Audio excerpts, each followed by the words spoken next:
7h22, tout compte fait avec vous, Éric Revel. Bonjour Éric. Bonjour Patrick, bonjour à tous. Nous parlons du gazole russe, puisqu'il y a un embargo hier sur ce gazole russe dont nous sommes dépendants. Est-ce qu'il faut craindre une nouvelle pénurie et une flambée des prix? Bon, d'abord, je vais planter le contexte. Oui. La France est le premier consommateur de gazole en Europe. 55% des véhicules roulent au diesel. Nous avons besoin de 37 millions de tonnes de gazole par an. 37 millions. Nous en importons près de 20 millions. 20 millions, et sur ces 20 millions, il y en a 7 millions qui proviennent de Russie, c'est-à-dire près de 30% de nos importations proviennent de Russie. Donc avec cet embargo, la question du prix du litre de diesel, évidemment, se pose. Le prix du litre, en ce moment, déjà à la pompe, on le constate tous, atteint déjà des sommets. Alors, une nouvelle hausse possible serait évidemment catastrophique. Qu'est-ce que disent les experts? Est-ce qu'on n'a pas anticipé un petit peu déjà, ou on va bien en importer d'autres pays quand même, non? Oui, alors les experts, sont pas trop alarmistes. Pour l'instant, ils disent que depuis l'embargo sur le pétrole russe, nous avons eu le temps de voir venir, en diversifiant nos sources d'approvisionnement de gazole, notamment depuis le Moyen-Orient, Arabie Saoudite en tête, mais aussi, écoutez bien, le gazole va venir de Chine et d'Inde. Et c'est là que l'on touche à l'absurde. D'abord, qui dit produit pétrolier qui vient de plus loin, dit gazole plus cher. Sans compter évidemment le bilan carbone du transport maritime. Mais surtout, le gazole que l'on va importer de Chine ou d'Inde sera en réalité du pétrole russe raffiné, et donc transformé en gazole. C'est en vérité l'hypocrisie totale de cet embargo.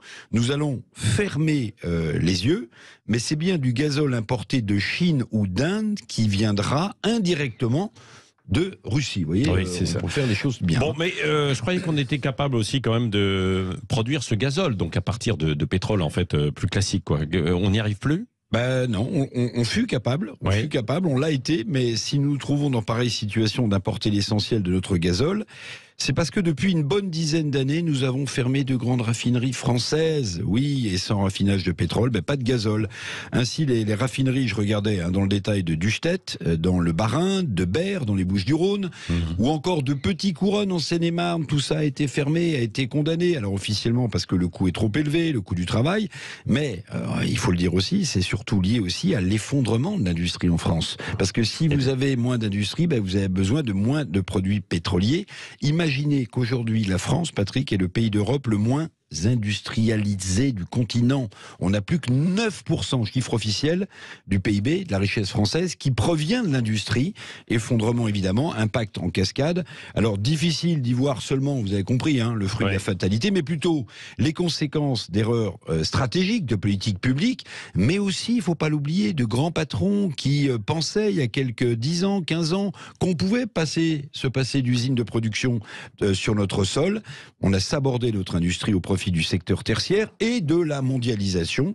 Les erreurs stratégiques, nous les payons cash aujourd'hui, Patrick, ou pour être plus honnête, ce sont les consommateurs, donc nous tous, qui payons cash toutes ces erreurs. Oui, c'est ça. La France, le pays le moins industrialisé du continent européen aujourd'hui. Absolument, 9%. 9%. Merci Éric Revel pour toutes ces précisions, toutes ces informations.